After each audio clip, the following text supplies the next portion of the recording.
ఈరోజు మనం కర్లపాలెం మండలానికి సంబంధించి బాపట్ల నియోజకవర్గంలో ఉన్నటువంటి కర్లపాలెంకి సంబంధించి ఐటీడీపీ అధ్యక్షులైనటువంటి బాల శంకరారెడ్డి అట్ల అనే పర్సన్తో అయితే ఉన్నాము. ముఖ్యంగా ఇక్కడ టీడీపీ నుంచి అసలు సోషల్ మీడియా పరంగా చూసినా లేదంటే స్థానికంగా చూసినా బాపట్ల కాన్స్టిట్యున్సీలో అసలు ఎలాంటి అభివృద్ధి జరిగింది, ముఖ్యంగా చూసుకుంటే వైసీపీ పాలన బాగుందా లేదంటే టీడీపీ పాలన బాగుందా, అసలు రాష్ట్రంలో ఏం జరుగుతుంది, బాపట్లలో కాన్స్టిట్యున్సీలో ఏం జరుగుతుంది అన్న విషయంలో భాగంగా ఒకసారి బాల శంకరారెడ్డితో ఒకసారి మనం మాట్లాడదాం.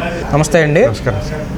అయితే ఈరోజు మాట్లాడుకుంటే బాపట్లలో అసలు వేగేసి నరేంద్ర వర్మ గారికి ఓట్లు తక్కువ పడవు, వైసీపీ వస్తుంది ఇక్కడ అనేది వైసీపీ క్యాడర్ మాట్లాడుతున్నటువంటి మాటలు. మరి దానికి సంబంధించి మీరు ఏకీభవిస్తారా? ఏకీభవించనండి. ఎందుకంటే ఈ శ్రీ వేగేసి నరేంద్ర వర్మ గారికి బాపట్ల తెలుగుదేశం పార్టీ ఇన్ఛార్జ్ ఇచ్చినప్పటి నుంచి కూడా ఆయన చాలా ప్రజాసేవ చేశారు. ఇంటింటికి వాటర్ పథకం కానివ్వండి, లేదంటే ఎవరు కష్టాల్లో ఉన్నా వాళ్ళకి ఆర్థిక సహాయం అందించడం కానివ్వండి, ఈ విధంగా చాలా మంచి పనులు చేశారు. మరి బాపట్లలో చూసుకుంటే అంటే వైసీపీ ఎటువంటి అభివృద్ధి చేయలేదా?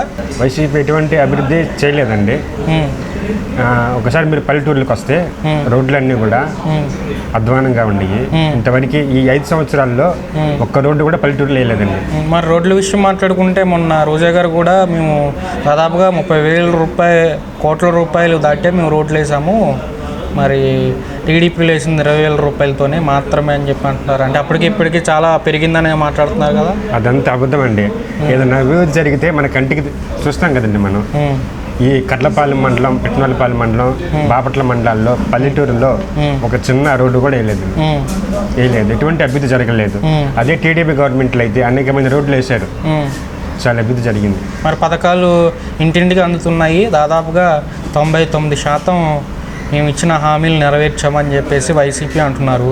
మరి బాపట్ల అలా చూసుకుంటే ఆ బాపట్ల ఓట్లన్నీ వైసీపీ వైపు వెళ్ళే అవకాశం ఉంటుంది కదా. నిత్యావసర ధరల రేట్లు పెంచలేదండి. నూనె రేటు పెరిగిపోయింది. పెట్రోల్ పక్క రాష్ట్రానికి మన రాష్ట్రానికి పెట్రోల్ రేటు చూస్తే చాలా తేడా ఉందండి. తర్వాత ఏమో నూనె రేటు పెరిగిపోయింది, కందిపప్పు రేటు పెరిగిపోయింది, అన్ని రేట్లు పెంచేశారు. ఇంటి పన్ను రేట్లు పెంచేశారు, అన్ని రేట్లు పెంచేశారండి. పెంచేసి అదే డబ్బులు 10,000 రూపాయలు ఇస్తే మా దగ్గర డబ్బులు తీసుకుని, మా దగ్గర 100 రూపాయలు తీసుకుని వాటిలో మాకు 50 రూపాయలు ఇస్తున్నారు. ఎన్ని లెక్కలు వేసుకుంటే మా దగ్గర 100 రూపాయలు తీసుకుని 50 రూపాయలు మాకు 10,000 రూపాయలు ఇస్తున్నారు. అదేందో వాళ్ళ సొమ్ము ఇస్తున్నట్టుగా చేస్తున్నారు. మా దగ్గర సొమ్ము తీసుకుని ఇస్తున్నట్టు లేదు మా అభిప్రాయం. అయితే ఇప్పుడు 2024 అంటే ఎలక్షన్స్ టైం దగ్గర పడుతుంది కాబట్టి జనసేన కానీ టీడీపీ కానీ కూటమి అయితే ఏర్పాటైంది. మరి కూటమిలో భాగంగా మరి ప్రతి కులానికి న్యాయం జరిగిందంటారా సీట్ల విషయంలో? సీట్ల విషయంలో వాస్తవానికి రాష్ట్రం మొత్తం కూడా ఈ వైసీపీ ప్రభుత్వం వ్యతిరేకత ఉందండి. ఎందుకంటే అభివృద్ధి శూన్యం. రాజధాని కడతా అని చెప్పి రాజధాని కట్టలేదు. 3 రాజధానులు అని చెప్పేసి ఒక రాజధానిలో కూడా ఒక ఇటుక కూడా కట్టలేదు. అదే రాజధాని కట్టి బాగా అభివృద్ధి చేయటం అయితే అక్కడ కంపెనీలు వచ్చాయి, మన ఆంధ్రప్రదేశ్ సంబంధించిన యువతకి ఉద్యోగాలు వచ్చాయి, అంతా బాగుండేవాళ్ళు. కొంతవరకు ఉద్యోగాలు వచ్చి మన రాష్ట్రం బాగుపడేది. మనకి రాష్ట్రానికి వచ్చే ఇన్కమ్ కూడా ఉండేది కదండి, అది కంపెనీల ద్వారా వచ్చే ఇన్కమ్ కూడా. దాంతో ఇంకా అభివృద్ధి చేసుకునే వాళ్ళం రాష్ట్రాన్ని. కానీ ఇలా పథకాలు ఇవ్వడం అనేది జనాలు సోమరిపోతం చేసినట్టే అనేది నా అభిప్రాయం. మరి రాష్ట్రానికి పథకాలు కానీ లేదంటే అభివృద్ధి కానీ కంపెనీలు కానీ రావాలంటే మళ్ళీ 2024 మమ్మల్ని పిలిపించండి వైసీపీని, మేము ఖచ్చితంగా అయితే కంపెనీస్ని ఆల్రెడీ మాట్లాడి ఉంచాము, తీసుకొస్తా ఉన్నాం, ఒకటి అయితే ఖచ్చితంగా వస్తుంది, ఉపాధి దొరికిద్ది అనేది వైసీపీ చెప్తున్నటువంటి మాటలు. మరి 2024లో ప్రజలు మరి అటువైపు వేసే అవకాశం ఉండొచ్చేమో కదా. ఈ 5 సంవత్సరాలు ఏం చేశారండి? మళ్ళీ తర్వాత వేయటానికి ఓట్లు 5 సంవత్సరాలు చేసింది శూన్యం. కంపెనీలు తేవటం కానీ ఉన్న కంపెనీలే పంపించేశారు బయటికి. అమర్రాజ్య కావచ్చు అలాంటి కంపెనీలను కూడా బయట పంపించేసి కంపెనీలు ఎలా వస్తాయండి? కంపెనీలు అనేది రావడం అనేది ప్రజలు నమ్మరు, అది వాస్తవం. మరి 2019లో మరి వైసీపీకి మీరు ప్రజలందరూ సపోర్ట్ చేశారు. మరి 2024లో ఎటువైపు? 2019లో ప్రజలందరూ ఒకసారి చూద్దాం అని ఆలోచనతో వేశారు తప్పించి ఆ ఒక్కసారి చూసేశారు. ఎటువంటి అభివృద్ధి జరగలేదు చూశారు కాబట్టి ఇప్పుడు పరిపాలన బాగలేదు, దాన్ని అనుభవిస్తున్నారు కాబట్టి ఈసారి 2024 ఓట్లు అయితే వేయరు అనేది.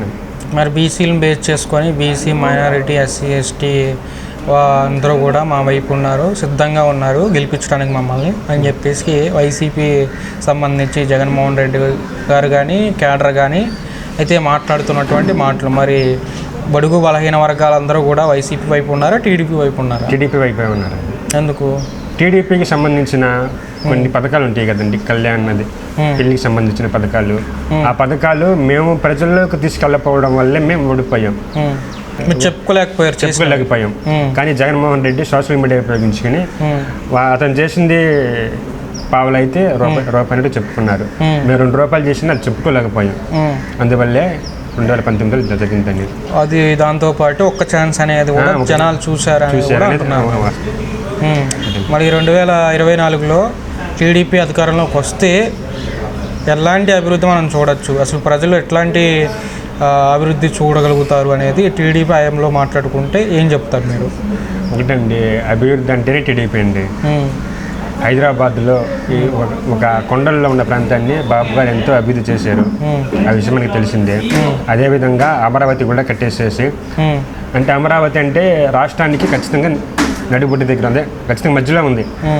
ఆ మధ్యలో ఉన్న అమరావతిని రాజధాని కట్టి యువతకు ఉద్యోగాలు ఇప్పిస్తాడండి, అదొకటి. తర్వాత రోడ్లు వేసేస్తారు, రోడ్లు బాగా అధ్వానంగా ఉన్నాయి, రోడ్లు వేస్తారు. తర్వాత ఏమో వివిధ రకాల పథకాలు ఉండి ఆ పథకాలు కూడా అమలు చేస్తారు. మరి రాజధాని గురించి మాట్లాడుకుంటే ఇప్పుడు 3 రాజధానులు 3 ప్రాంతాలు అభివృద్ధి చెందుతాయి కదా, మరి ఒకే చోట అమరావతిలోనే ఉండాలనేది ఎందుకు టీడీపీ నుంచి ఎక్కువ జరుగుతూ ఉంది? ఇదివరకు ఏదో కథ చదివానండి, ఒక రాజు ఉండేవాడంట. ఆ రాజు ఇట్టాగే 3 రాజధానులు అని చెప్పి పెట్టాడంట. ఆ మూడు ప్రాంతాలు ఒక చోట ఈ 3 ప్రాంతాల్లో రాజధాని పెట్టడం వల్ల వివిధ రకాల సమస్యలు వచ్చినాయి. అలాంటి సమస్యలు ట్రాన్స్పోర్టింగ్ కానివ్వచ్చు, లేకపోతే ఆ రాజధానికి రాజధాని మధ్య కమ్యూనికేషన్, అంటే ఇక్కడున్న జాబ్ ఎంప్లాయ్ కావచ్చు ఇక్కడికి రావాలని చాలా టైం పట్టింది. ఈ విధంగా రకరకాల సమస్యలు అండి. 3 చోట్ల కడితే లేట్ అయిపోయింది, అసలు కట్టలేదండి, కట్టినా కూడా లేట్ అయిపోయింది. 3 రాజధానులు అంటే ఒకటి తినే అన్నాన్ని 3 పెడితే 3 కడుపు నిండదండి, ఒకటి తినే అన్నాన్ని ఒకరికే పెడితే కడుపు నిండిద్ది. అలాగే ఒక రాజధాని అయితే అది కూడా రాష్ట్రం మధ్యలో ఉంది కాబట్టి అందరికీ విశాఖపట్నం వాళ్ళు కావచ్చు, ఇటు పక్క నుంచి రాయలసీమ వాళ్ళు కావచ్చు, ఇతను ఒక పూటలో రావచ్చు. అదే విశాఖపట్నం ఒక రాజధాని, ఇటు కర్నూలు ఒక రాజధాని అయినప్పుడు విశాఖపట్నం వాళ్ళు కర్నూలు రావాలంటే ఎంత టైం పెట్టింది, తర్వాత ఇటు వాళ్ళు అటు వెళ్తారు ఎంత టైం పెట్టింది, చాలా లేట్ అయిపోయింది. అలా అస్తావ్యస్త పాలన పాలన అవ్యవస్థాకంగా ఉంటుంది అంటున్నారు. ఓకే, మరి 2024లో టీడీపీ అధికారంలోకి వస్తే ఎన్ని సీట్లు రావచ్చు, ఎన్ని సీట్లతో అధికారంలోకి వస్తుంది? 135 నుంచి 155 వరకు వస్తుంది. మరి మిగతా సీట్లు కూడా వైసీపీకి రావాలనేది ఎందుకు అనుకుంటున్నారు? మరి అంటే కొన్ని వాళ్ళు 175 వైసీపీ నుంచి వినిపిస్తుంది అన్నమాట. మీరు తక్కువ ఎందుకు చెప్పుకుంటున్నారు? 175 రావటం అనేది ఆ మాట అనటం కూడా అవివేకం అండి. కొన్ని చోట్ల రెడ్డిస్ ఓటు అలా ఉండిద్ది కదా, వాళ్ళు గెలుస్తారు కొన్ని అని కనీసం 175 రావచ్చు అనేది కూడా మాకు ఎక్స్పెక్టేషన్స్ ఉండాలి కదా. 175 బాగా బలంగా ఉన్నారు. 175 వచ్చి ఆశ్చర్యపోనక్కర్లేదు. ఏదైనా కురామరకు కాసిన తగ్గితే 135 నుంచి 155 మధ్యలో వస్తుంది ఇది ఒక ఆలోచన. ఓకే, మరి బాపట్ల నియోజకవర్గంలో చూసుకుంటే వేగేష్ నరేంద్ర వర్మ గారు వస్తే ఎట్లాంటి అభివృద్ధి చేస్తారు? వేగేష్ ప్రజెంట్ ఉన్న సమస్యలు ఏంటి అసలు? వేగేష్ నరేంద్ర వర్మ అభిమానిగా నేను ఒక మాట చూస్తున్నానండి. ఆయనకి ఎటువంటి అధికారం లేకుండానే ఎంత అభివృద్ధి చేశారో బాపట్ల నియోజకవర్గంలో ఎవరిని అడిగే చదువుతారు. అది అధికారం వస్తే ఇంకెంత అభివృద్ధి చేస్తారు అనేది వాళ్ళ ఊహకే వదిలేస్తున్నాను. చాలా అభివృద్ధి చేస్తారు. ఆయన చాలా నిజాయితీపరుడు. అదేవిధంగా ఆయన నరేంద్ర వర్మ గారు డబ్బు కోసం ఆలోచించే మనిషి కాదు. రాజకీయాల్లోకి డబ్బు కోసం కూడా రాలేదు. ఆయన డబ్బులు ఖర్చు పెడతాడు తప్పించి ఆయన డబ్బులు సంపాదించుకున్న ఆశ కోరిక ఆయన ప్రజాసేవ చేయడం కోసమే వచ్చాడు. నేను దగ్గర చూస్తున్నాను కదా ఆయన్ని, నాకు అలా అనిపించింది. అందరూ అదే నిజం. మరి రాజకీయంగా మాట్లాడుకుంటే ఎలక్షన్ ముందు స్టంట్లు చేయాలి ఇలాంటివి అని కూడా అంటారు. ఎందుకంటే ప్రజల సమస్యలు తీరుస్తున్నట్టు, అదేవిధంగా ప్రజల్లో తిరుగుతున్నట్టు ఉంటేనే మనకి ఎమ్మెల్యేగా అవకాశం కల్పిస్తారు ప్రజలు అనేది కూడా ఉంటుంది కదా. ఆ స్టంట్లు అనుకోవచ్చు కదా. అలా తిరిగేటట్టు అయితే ఆయన డబ్బు ఖర్చు పెట్టి కూడా కదండి. ఈరోజు కూడా పాత నందేపాలు 2 ఇళ్ళు కాలిపోయినాయి, షార్ట్ సర్క్యూట్ జరిగి వాళ్ళకి వెళ్ళి ఆర్థిక సహాయం చేశారు. ఇప్పుడనే కాదు, ఆయన ఇన్ఛార్జిగా అసలు ఆయన బాపట్ల తెలుగుదేశం పార్టీ ఇన్ఛార్జి ఇవ్వక ముందు నుంచి కూడా ప్రజాసేవ చేస్తూనే ఉన్నారు. ఇంటింటికి అంటే టికెట్ లేకపోయినా 19కి 2 ఇన్ఛార్జి ఇవ్వక ముందు నుంచి కూడా ప్రజాసేవ చేస్తూనే ఉన్నారు. ఇంటింటికి వెళ్ళి ప్రతి మహిళని ఆయన ఆడపడుచులాగా, ఆయన చెల్లెళ్ళలాగా భావించి ప్రతి ఒక్కరికి చీరలు పంచడం అనేది చేశారు. ఎవరు కష్టమని వచ్చినా ఆయన ఆర్థిక సాయం చేస్తున్నారు. అదేవిధంగా ఇలా జనాల్లో తిరగడం, స్టింట్లు వేయటం అయితే కాదండి. మరి ఇప్పుడు ఎలక్షన్లో ఓడిపోతే ఈ చేసే కార్యక్రమాలన్నీ ఆగిపోతాయా? లేదు గెలిస్తే ఎలాగో అధికారంలోకి వచ్చాం కాబట్టి మనమే ఇంకా చేయవలసిన అవసరం లేదనుకునే వ్యక్త ఇట్లా? అలాంటి వ్యక్తి అయితే కాదండి. అతను అంటే ఓడిపోవటం అనేది 100కి 200 పాలు అసాధ్యం. 100% గెలుస్తాడు. చూస్తున్నారు చేరికలు ఇప్పటికీ దగ్గరగా వైసీపీ నుండి 5,000 కుటుంబాలు టీడీపీలోకి ఈ 3 నెలల్లోనే వచ్చారు. ఇచ్చిన మాట వేస్తే వాస్తవం, చూస్తూ ఉన్నారు. ఈయన అలాంటప్పుడు ఆయన ఇంటికి ఓడిపోతాడు. అదే ఈరోజు అందరిలో కూడా మార్పు వచ్చేసింది. అవును, ఈరోజు చూసుకుంటే కర్లపాలెం మండలంలో కర్లపాలెం గ్రామంలో దాదాపుగా చాలా చేరికలు అయితే జరిగినాయి. వైసీపీ నుంచి టీడీపీకి కావచ్చు, మిగతా పార్టీల నుంచి కూడా కావచ్చు, కార్యకర్తలు జాయిన్ అయితే అయ్యారు. మరి అవన్నీ కూడా అటు వైసీపీ నుంచి మాట్లాడుకుంటే కనుక అక్కడున్న కార్యకర్తలనే కండువా చేసి మళ్ళీ వీడియోస్ తీసుకొని పోస్టులు చేస్తూ ఉన్నారు తప్ప ఏ వైసీపీకి సంబంధించిన క్యాడర్ ఎవరో కూడా జాయిన్ అవ్వట్లేదు అని చెప్పేసి వైసీపీ నుంచి అంటున్నారు. మరి అది ఎంతవరకు వాస్తవం? నిజంగానే మీరు అట్లా స్టంట్ చేస్తున్నారా సోషల్ మీడియాకి సంబంధించి? లేదండి, అదంత అబద్ధం అండి. ఈరోజు ఎక్కడ దాకో దీనికండి. ఈరోజు జాయిన్ అయిన వాళ్ళు పక్కా వైసీపీ వాళ్ళు వచ్చి జాయిన్ అయ్యారు. ఇదంతా అబద్ధం అండి. మీరు చూసుకున్నట్లయితే వివిధ రకాల ఈ 2-3 నెలలు జరుగుతున్న చేరికలన్నీ వైసీపీ టు టీడీపీ చేరికలే. వైసీపీ వాళ్ళు మంది అంటారండి, వాళ్ళ పార్టీ ఈరోజు 30 మంది జాయిన్ అయ్యారండి. 30 మంది రెడ్లు జాయిన్ అయ్యారు. ఎందుకు రెడ్లకు వ్యతిరేకంగా ఉన్నారు ఇక్కడ అనేది అనిపిస్తుంది? అంటే పథకాలు అయితే ఇచ్చారు కానీ అభివృద్ధి ఎక్కడ జరగలేదండి బాపట్లలో. అవి ఇప్పుడు మన ఎదురుగున్న రోడ్డు కూడా టీడీపీ గవర్నమెంట్లో వేసిన రోడ్డు. ఆ రోడ్డు కూడా అన్ని ఒకసారి నాతో పాటు అటు రండి, అక్కడ దాకా రండి, 1 కిలోమీటర్ రండి, ఆ రోడ్లు చూడండి. అవి 5 సంవత్సరాల కింద వేసిన టీడీపీ రోడ్లు. మరి 5 సంవత్సరాల నుంచి ఆ గుంట అట్టాగే ఉంది. ఆ గుంట పుడిచేవాళ్ళు ఎవరండి? ఓకే, అక్కడ వెళ్ళేటప్పుడు ట్రాఫిక్కి ఇబ్బంది అయిపోతుంది. వేస్తామంటున్నారు, మరి టైం ఉంది, వేస్తాము అంతా ఒకేసారి జరగదు కదా, 2024లో గెలిపించండి అని చెప్పేసి కూడా అంటున్నారు. సరే, మీరు 5 సంవత్సరాల టైం ఇచ్చారు వాళ్ళకి. 5 సంవత్సరాల టైం అంటే చాలా ఎక్కువ టైమే. ఎక్కువ టైంలో కనీసం ఒక చిన్న రోడ్డు కానీ వేయాలి కదండి. మళ్ళీ ఎట్లా వేస్తారనుకోవాలి మేము? ఏం అభివృద్ధి జీరో. మరి ఇక్కడ బాపట్లలో ఎవరు వచ్చే అవకాశం ఉంటుంది? ఎంత మెజారిటీ రావచ్చు? నరేంద్రవరం గారే ఖచ్చితంగా ఎమ్మెల్యే అవుతారు. దగ్గరగా 15,000 నుంచి 25,000 ఆ మధ్య మెజారిటీ రావచ్చు. మెజారిటీ అయితే రావచ్చు. మరి కోన రఘుపతి గారు ఇక్కడ చేయలేదా అభివృద్ధి? అభివృద్ధి పల్లెటూరులో ఏం చేయలేదండి. సిటీలో చేశారు? సిటీలో ఏదన్నా ఒక కొంతవరకు చేశారు, అది కూడా 100% కాదు. అందుకని అయితే మెజారిటీ అయితే ఖచ్చితంగా 15,000 నుంచి 25,000 రావచ్చు అంటారు. రావచ్చు. శ్రీ వెంకటేశ్వర చాలా మంచి మనిషి. ఓకే, మంచి మనిషి ఉన్న మనిషి. ఎవరు కష్టమన్నా వస్తారు.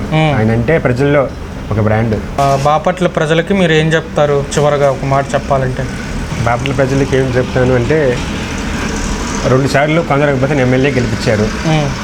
ఆయన ఎంతవరకు చేశారు అది పక్కన పెట్టండి. వెంకటేశ్వర గారు ఎటువంటి ఎమ్మెల్యే కాకుండా ఈయనంతా అభివృద్ధి చేశారు.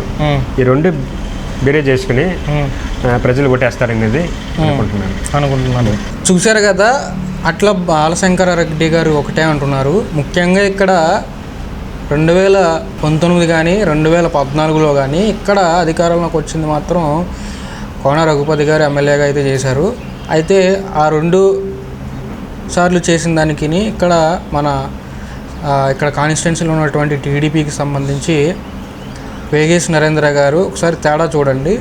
అసలు అభివృద్ధి ఎవరు చేయగలుగుతారు, ఎవరు చేయలేకపోతున్నారు అనే దాంట్లో మీకు అర్థమవుతుంది. 2024లో ఇక్కడ ఏదైతే బాపట్ల ఉందో, బాపట్లలో ముఖ్యంగా వేగేశ్ గారికి ఓటేసి గెలిపించండి. ముఖ్యంగా స్థానిక సమస్యలు ఏమున్నా సరే క్లియర్ అవుతాయి అనేది అయితే ఆయన అనడం జరుగుతుంది. అయితే 2024లో చూద్దాము అసలు బాపట్ల కాన్స్టిట్యున్సీలో ఎవరు ఎమ్మెల్యేగా అవుతారు అన్నది తెలుస్తుంది. అయితే మన ఛానల్ మాత్రం సబ్స్క్రైబ్ చేయడం మాత్రం మర్చిపోవద్దు.